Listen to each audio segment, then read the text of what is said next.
ভাই এইগুলি করেন না, দুদিন পরে দেখেন খালি ক্ষমতাটা যাক না, দেখেন না একজনের বিরুদ্ধে কয়টা করে মামলা হয় দেখেন। না একটা কথা খালি বলে রাখলাম, একটা দায়িত্ব পেয়ে উনি পুরো জাতির জন্য দায়িত্ব পেয়েছেন। উনি করতেছেন কার জন্য? ওনার গ্রামীণের জন্য।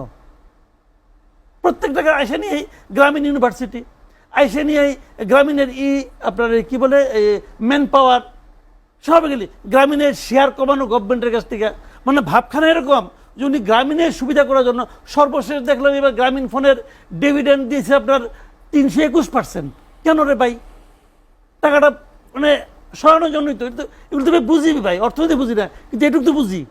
তো এগুলি কেন? কাজে এটা যদি হয় ওনার টাইপ, এইগুলো তো অসাধারণ মানুষ। ইয়ের কথা বলছেন আপনি, রিজনার কথা। উনি তো নভেম্বরের 1 তারিখ থেকে পলিথিন বন্ধ করছিল, পারছে? পারছে। তাহলে হাম্বি টাম্বি কই গেল? কামের মধ্যে কাম করছে দুইটা, একটা হলো যে সেন্ট মার্টিন বন্ধ করে দিচ্ছে। কি কারণে করছে এটা তো পরে এখন বুঝতেছি, তখনও বলা বলে হয়েছে, আমরা ভালো বুঝতেছি। আর একদিন দেখলাম যে গাছের মধ্যে নাকি পেরেক মারছে, পেরেক তুলতেছে, কাজটা এটিকে করতেছে। ঢাকার চারদিকে যে নদীগুলি আছে, এই নদীগুলি যে নষ্ট হয়ে যাচ্ছে, এটা নিয়ে তার কোনো হেলদোল আছে নাই তো। যেখানে নাটক আছে সেখানে ওনারা আছে, আর যেখানে ধান্দা আছে সেখানে ওনারা আছে। ভাই এইগুলি করেন না, দুদিন পরে দেখেন খালি ক্ষমতাটা যাক না, দেখেন না একজনের বিরুদ্ধে কয়টা করে মামলা হয় দেখেন।